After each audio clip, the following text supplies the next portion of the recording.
Well, the Climbys track was definitely a challenge, but it's all good. The 80 Series pulled through it, no dramas at all, even pulling the camper trailer through it. I'll tell you what, I credit that to all the modifications we done before we headed down. It wasn't always that cool. Here's how it all come together. Well, day one of the 80 Series build. We've just spent an hour or two stripping a few bits and pieces off the old girl. It's about to go up to Toowoomba, up to Jason at Ozlocker. He's going to sort out an all-new tray and canopy. So the old Land Cruiser's got a little bit of history with me. I've had it for about 3 or 4 years now. I bought it with the dual cab chop already done. And about a week after I bought it, I blew the motor up, so that wasn't real good. We ended up putting an FTE engine out of the 100 Series Land Cruiser into it, which is a great old donk, and it's been really good, really reliable since then. Now, it's been a couple of days, and Jason here's been sending me a few progress pics along the way, and I'll tell you what, it's been looking absolutely spectacular. Let's go and check out, see how he's going with it. Jason. Hey, Boogie. How you going, big Good, fella? mate. Now, they've been getting things sorted basically off a sketch that I've drawn, so it's going to be really interesting to see how the tray actually sits onto the vehicle.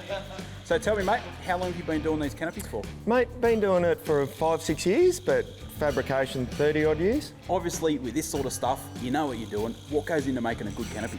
Mate, with a good canopy, you need to have plenty of strength, but keep it lightweight. Definitely. That's one big thing I've always been really big on, is keeping things lightweight. Yep. You've got to have it tough enough to handle anything you can throw at it. Exactly, mate, exactly. That's why we do steel frames and then aluminium panels, and we get the strength in the panels where we do the folds. Well, this thing has come up absolutely magic. I can't wait to get it on the tracks. There's still plenty of work to do, so we'll get it back down the shed and get into it.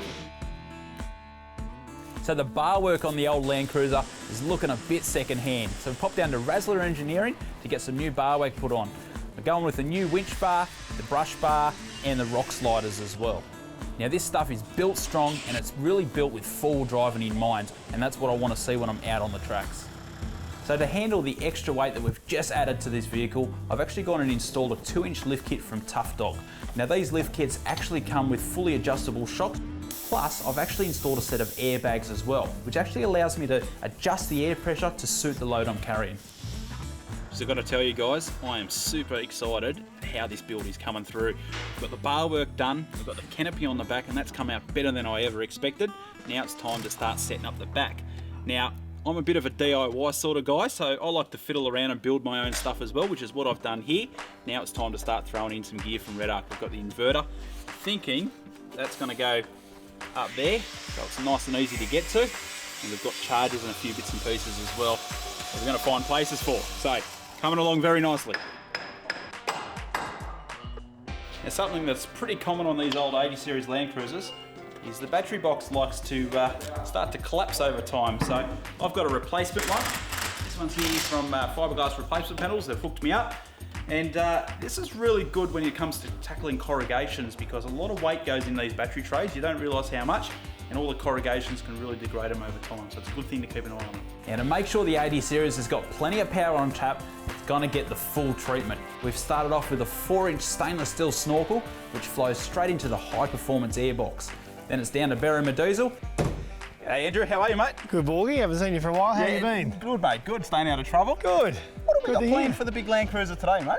A list of goodies. List of goodies? We've definitely got the better turbo for you, the G Turbo. We've been putting on a DP Chip X, so we can obviously control the boost settings because it's electronically controlled diesel, and we've got to also electronically control the pump settings, fuel loadings and that sort of stuff. Awesome. And then do the exhaust. The chip is going to give the Land Cruiser up to 35% increased torque, as well as up to 10% better fuel economy. And trust me, I'm looking forward to enjoying both of those things.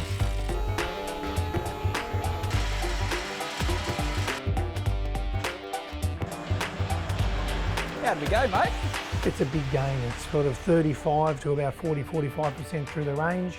Torque is up the same, about 45% nearly right away across. Plenty, and up the top end we just pull that tune out for safety. Now, to make sure the Land Cruiser makes it to Tassie and back again, the guys at DriveTech have kindly hooked us up with a whole bunch of maintenance and service parts. So we'll be replacing the front and rear wheel bearings, all the brakes, making sure everything underneath is in tip-top condition. We're going to be down in Tassie for a couple of months, and with the kind of driving we're planning on doing, I want to be as prepared as possible. While I'll be taking DriveTech 4x4 replacement parts with me, I want to focus as much on prevention as possible. While some breakages can't be avoided, I'd much prefer to be changing a wheel bearing on a hoist in a workshop than out on those cold Tassie tracks.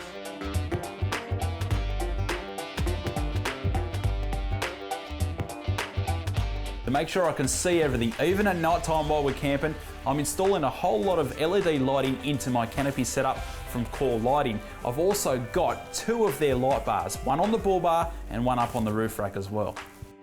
Now this old girl's already done about 650,000 kilometres. I've already taken it halfway around Australia, so I've had a lot of time to think about exactly how I'd like to set it up. One of the things I wanted to make sure was it was nice and practical to drive and live out of, capable and also reliable. Hopefully, with all these modifications, I can crack the 1 million kilometre mark.